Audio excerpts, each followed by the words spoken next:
Pourquoi est-il urgent d'arrêter les présentations croisées? Bonjour à tous, je m'appelle Marine et je suis formatrice, comme tu le sais, depuis 2014. Ça fait 7 ans que je fais de la formation, ça fait 7 ans que je prends du plaisir avec les apprenants et les présentations croisées de mémoire, je crois que je n'en ai jamais fait. Je l'ai vécu en tant qu'apprenante et j'ai pas forcément plus apprécié que ça et justement c'est tout l'intérêt de cette vidéo, je vais t'expliquer pourquoi. Je vais même t'expliquer que ça peut en plus engendrer des répercussions auxquelles tu ne t'attendais pas et qui sont même à l'inverse de ton intention. Ton intention, toi, c'est de créer une dynamique de groupe, de faire en sorte que les apprenants commencent à se connaître et commencent à créer du lien les uns avec les autres. Eh bien, je vais t'expliquer en quoi cette technique peut être un frein à ça. Avant de te partager tout ça, comme d'habitude, je t'invite à liker cette vidéo et à t'abonner à ma chaîne YouTube si c'est pas encore fait. Je t'invite aussi à activer la petite cloche qui se trouve quelque part sur ton écran pour être informé de toutes les nouvelles vidéos qui sortent. Merci infiniment pour tous les commentaires, pour tous les likes, pour tous les partages. Je vous réponds à chaque fois, ça me fait énormément plaisir. Merci pour ça. On va créer ensemble la première communauté sur YouTube dédiée à la formation et aux formateurs où on se partage des outils qui sont ludiques, pratiques et faciles à mettre en application sur le terrain. Alors concrètement déjà, si on définit ce qu'est une présentation croisée. La présentation croisée, c'est un brise-glace qu'un formateur fait souvent le premier jour de sa formation en matinée. C'est peut-être même la première chose qu'il fait avec les apprenants. Le formateur va mettre les apprenants en binôme. L'idée, c'est de discuter avec quelqu'un qu'on ne connaît pas quand on est un apprenant. Et en fait, en tant que formateur, on va mettre aussi un timing. Ça peut être 10 minutes, ça peut être 15 minutes. Ça peut être vraiment le timing de ton choix par rapport au temps que tu as à consacrer aussi à ça. Et moi, par exemple, Marine, je suis apprenante et je vais discuter avec mon binôme qui s'appelle Isabelle. Donc, on part du principe qu'on a 10 minutes. Donc, pendant, par exemple, 5 minutes, elle va me parler d'elle, ok? Et moi, soit je prends des notes parce que je vais tout oublier, soit j'ai une mémoire qui me permet vraiment de retenir pas mal d'informations qu'elle est en train de me partager. Quand Isabelle a terminé ou quand les 5 minutes imparties sont terminées, on passe à moi et maintenant c'est à moi de raconter ma vie maintenant à Isabelle. Enfin, ma vie dans les limites bien sûr de ce que j'ai envie de partager. D'ailleurs, peut-être que le formateur nous a orientés sur certaines choses à se raconter, ça c'est possible aussi. Et si le formateur est sympa et prévoyant, il nous a même prévu une petite fiche qu'il nous a distribuée à tous où sur cette fiche en fait, il y a écrit vraiment les informations à retenir ou les questions à poser par exemple. C'est une technique qui peut être intéressante pour venir rassurer les apprenants dans ce qu'ils vont venir partager, mais qui peut aussi enfermer justement l'apprenant dans ce qu'il avait envie de partager de ce que l'autre lui a dit. Donc, les 10 minutes sont passées, Isabelle et moi, on a discuté ensemble et maintenant, on va faire le tour de table. Chaque binôme va présenter en fait la personne avec qui il était. Donc moi par exemple, je vais présenter Isabelle et Isabelle va me présenter moi. Pareil, le formateur donne un timing de, je sais pas moi, 30 secondes, 1 minute pour présenter l'autre personne. Et donc quand ça va être mon tour, je vais présenter Isabelle et je pourrais dire, voilà, elle s'appelle Isabelle, elle aime l'équitation, elle est formatrice en management sur le terrain, elle est salariée mais elle a aussi un statut du coup d'entrepreneur. Etc, etc, etc. Maintenant que je t'ai expliqué ce que sont les présentations croisées, je vais te donner 5 arguments pour arrêter de les faire. Argument numéro 1, simplement, il n'y a plus de surprise, il n'y a plus de mystère, il n'y a pas de magie en fait, tu vois, c'est tellement vu, revu, fait et refait dans énormément de formations qu'il y a une chance sur 2 pour que tu aies un formateur quand tu viens en formation qui utilise ce type de technique. Donc où est l'effet de surprise, tu vois? Où est cette petite cerise sur le gâteau où tu vas kiffer en fait quand tu vas arriver déjà en formation? Il n'y en a pas en fait. Il n'y a pas de cerise sur le gâteau apparemment dans cette formation. Deuxième argument, on est sur un jeu de connaissances. Et dans ma définition d'un jeu de connaissances, on apprend à connaître l'ensemble des apprenants qui sont avec nous. Et en fait, dans ce jeu, on apprend à connaître une seule personne. Parce que je vais parler uniquement avec Isabelle dans mon cas. Je vais échanger, je vais discuter, je vais rigoler avec Isabelle et c'est tout en fait. Donc à la fin de la technique, je connais bien une seule personne, ça se trouve sur 15 personnes si on est 15. Et là tu vas me dire, mais Marine, en fait le tour d'après là quand chacun se présente, ça sert à ça? Alors oui effectivement ça sert à ça, mais déjà de base en fait, moi je pars du principe qu'un apprenant il vient en formation pour lui et pas forcément pour les autres. Et que le travail du formateur c'est justement de venir créer, nourrir et entretenir cette dynamique de groupe.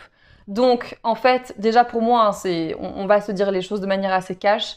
Présentation croisée, il n'y a pas de dynamique de groupe en fait. Tu apprends à connaître une personne et après tu es là, tu es assis sur ta chaise tranquillement et t'écoutes en fait. T'écoutes et c'est tout ce que tu fais. Et en vrai, franchement, les gens qui s'intéressent aux autres, pour moi, et ça n'engage que moi, c'est par politesse. Une fois de plus, les gens ils viennent en formation parce que la thématique de formation les intéresse pas forcément pour créer du lien avec les autres. En tout cas, c'est pas le premier objectif. Et donc, si on fait une présentation croisée, ok, je vais écouter par politesse. Parce que j'ai envie de renvoyer une belle image de moi, l'image d'un apprenant qui s'intéresse en fait à ce qui se passe, alors que ça se trouve, j'en ai rien à faire. Donc déjà, je suis en train de prendre sur moi au début de la formation pour faire quelque chose qui en plus me prend de l'énergie et qui me donne pas forcément de plaisir. C'est génial. Et en plus de ça, si on se rajoute une couche, parce que je sais pas combien de temps tu fais toi par exemple tes présentations croisées si tu en fais, mais le tour, au bout de même pas 10 minutes, l'attention de l'être humain décroît. Donc combien de temps dure ton tour ? Tu vois, parce que ça non plus,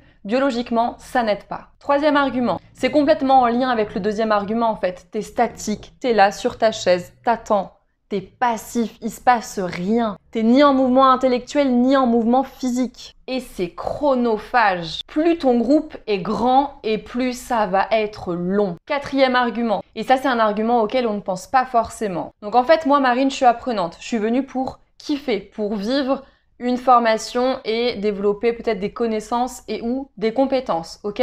Sauf que moi, je suis pas venue en fait pour prendre la parole devant tout le monde dès la première heure de formation. C'était pas ça le deal les gars. Moi, j'ai pas payé pour ça. Tout le monde va être en train de me regarder quand je vais parler d'Isabelle et en plus c'est tout le monde, je les connais pas. Il y a 14 perdus, même 15 avec le formateur qui vont être focus comme ça sur moi pendant que je vais parler d'Isabelle. Ça peut être super déstabilisant, super stressant. Les apprenants peuvent avoir la boule au ventre, commencer à avoir des problèmes de respiration et même voir flou en fait, bégayer carrément, tu vois. En fait, moi Marine apprenante, je suis là, je suis venue juste pour kiffer. Déjà dès le début de la formation, on est en train de me challenger en fait.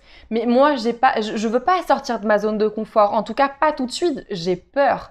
Je ne suis pas du tout à l'aise avec ça. Donc oui, apprendre à se connaître, c'est cool. Mais est-ce qu'on peut le faire autrement? Je rajouterai juste une chose en lien avec les neurosciences. Le stress est un frein à l'apprentissage. Donc déjà, si je suis stressée dès la première heure de formation et que j'ai un taux de cortisol en flèche, comment est-ce que je vais pouvoir apprendre en fait dans la suite de la journée? En théorie, je peux pas. Cinquième et dernier argument. Maintenant, c'est au tour d'Isabelle en fait de parler de moi. Et moi, je suis en train de l'écouter, je suis en train de me rendre compte que soit elle a oublié des choses que je lui ai partagées qui pour moi sont super importantes à partager au groupe, soit elle est en train de déformer carrément mes propos. Soit elle ne me présente pas comme j'aurais souhaité en fait qu'on me présente. Donc qu'est-ce qui se passe? Ça va créer chez moi de la frustration en fait, ça va commencer à m'énerver. Et peut-être même que ça va commencer à créer de l'animosité envers Isabelle, alors que la pauvre en fait, en plus, elle a rien fait. Elle a tenté simplement de répondre à l'exercice. Elle l'a fait du mieux qu'elle pouvait avec la meilleure des intentions possibles, sauf que moi, ça me convient pas. On se connaît même pas, mais déjà, en fait, je commence à avoir du ressenti par rapport à Isabelle. Et la pauvre, une fois de plus, elle a rien fait. Elle a juste répondu à l'attente du formateur. Qui dit énervement, dit pareil, je peux stresser, taux de cortisol du coup en flèche et pareil. Apprentissage bloqué, on ferme les écoutilles. C'est fini, game over. Je te résume les 5 arguments. Le premier, c'est qu'il n'y a plus de surprise en fait, il n'y a plus de mystère, il n'y a plus de magie finalement avec ce brise-glace. Le deuxième, c'est qu'on est sur un jeu de connaissances, mais on va apprendre à connaître une seule personne. Or, il y a 14 autres personnes que je ne connais pas.